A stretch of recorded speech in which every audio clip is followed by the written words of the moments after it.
Mais comment fait la banque de détail pour survivre dans un univers de taux zéro ou négatif et alors même que les marchés d'actifs plafonnent?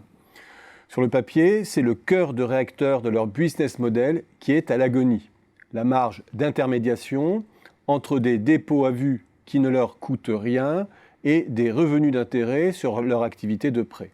Or, tout indique que les banques françaises ont traversé ce long tunnel de dépression tendancielle des rendements sans que leur rentabilité soit profondément altérée. Est-ce le fait d'artifices comptables dont il faut se méfier et qui recouvrirait une situation délétère ou le résultat d'une véritable adaptation à un contexte dont tout laisse penser qu'il va durer? Jusqu'ici, les banques françaises ont réussi à amortir le choc en jouant sur plusieurs tableaux.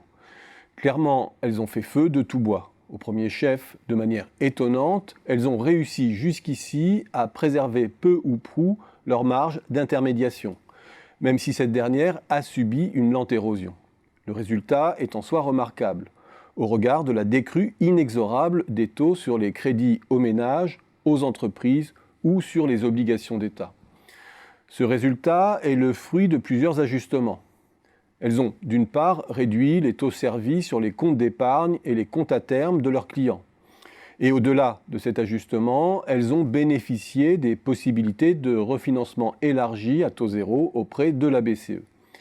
Mais dans un contexte où les taux de crédit se rapprochent dangereusement de zéro ou passent en dessous, il est clair que cet apport marginal des banques centrales perd en efficacité.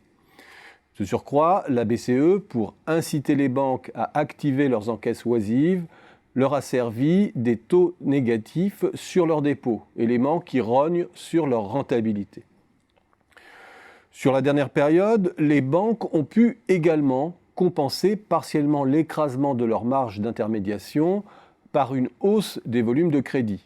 Mais normes prudentielles oblige, le cycle de crédit n'a pas eu l'ampleur des envolées des précédents cycles. Et cet effet volume ne peut compenser à lui seul l'ampleur de la décrue des rendements. Les banques ont pu jouer aussi sur la recomposition des crédits vers les segments plus rémunérateurs en France ou à l'international. Mais là encore, les normes de Bâle ont considérablement contenu l'exposition sur les segments plus rémunérateurs, notamment du côté des entreprises, par nature plus risquées. Autre bouffée d'oxygène, la tarification des services, collecte de l'assurance vie, gestion de compte, renégociation de prêts, etc. Mais ces dernières ont subi un plafonnement par voie réglementaire et ont été soumises à des contraintes de transparence qui limitent les possibilités de rattrapage sur cette catégorie de revenus.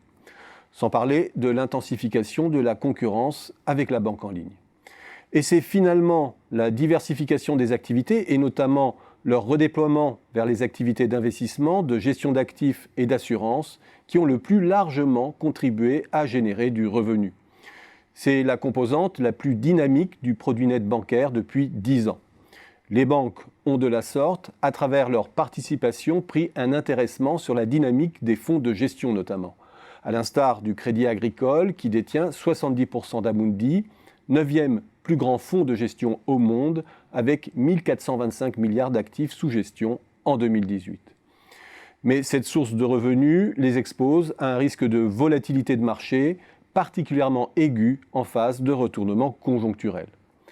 Dans ce contexte, le nouveau décrochage des taux longs sans risque de plus de 1 point depuis le début de l'année et leur installation en zone négative créent un stress considérable sur la rentabilité bancaire, alors même que la récession qui se dessine accroît le risque de dépréciation des actifs sous gestion. Cet environnement rouvre le débat sur la pratique de taux négatifs sur les dépôts et la possibilité pour la BCE de franchir le seuil symbolique des taux zéro concernant ces opérations de refinancement. Mais il place surtout en première ligne la dernière carte que peuvent jouer les banques pour préserver leur rentabilité, la réduction de leurs coûts opérationnels.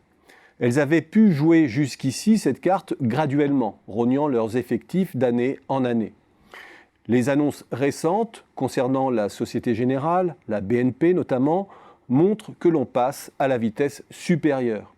Et les séismes concernant l'emploi de la Deutsche Bank, de la Commerzbank ou de HSBC laissent augurer de jours sombres pour un secteur proche de l'embolie industrielle.